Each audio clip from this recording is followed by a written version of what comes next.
It seems pretty obvious that heaven, as we call it, will be full of good people, right? I mean, right? Isn't that who goes to heaven? Maybe.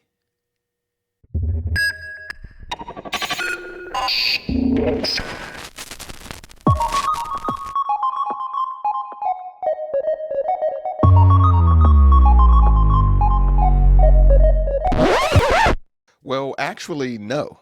Qualifications to get into heaven have nothing to do with being good. And trust me, that's a good thing. I should probably explain why. So imagine this scenario. You go up to Jesus to get some advice. Flattery seems like a good start.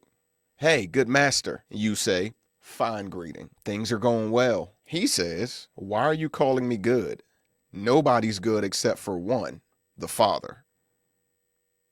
Your palms start to get sweaty. Your mouth dries. You feel like I'm getting carried away with the storytelling. Let me get back to the point. So anyway, this actually happened to the man we call the rich young ruler. You can find him in Matthew, Mark, and probably Luke also. So Jesus says this and then goes right back to teaching like he didn't just blow your mind. Of course, in the end, the rich kid leaves pretty sad. But we're left with an interesting issue also. Why would Jesus say that nobody's good, even including himself in the statement? Well, a lot of it's about point of view. Jesus, having descended from God, recognized that he was carrying a flaw that we all carry. It's called the flesh.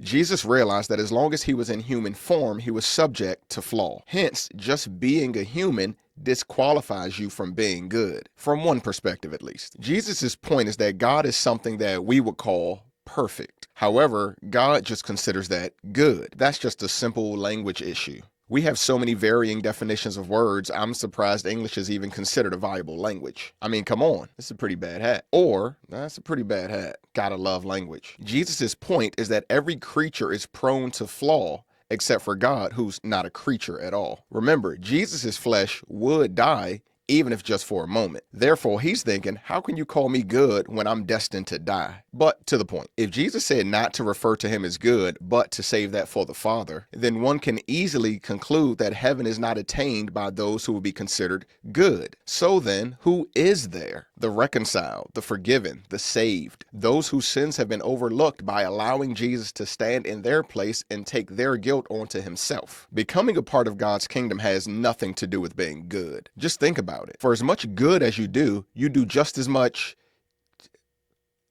ungood, I guess? Evil. My bad. I'm going to stick with ungood. Ungood sounds much better. If the idea was that there was a level of goodness you could attain in order to reach God's kingdom, then Christ's death is unnecessary and our lives just became that much harder. Why? Because now we have a standard we have to hold on to until we die. That's what would be scary. So no, heaven is not a place for people who are good. It is a place filled with people who are reconciled and have been cleansed. Once cleansed, they can be remade into perfect beings.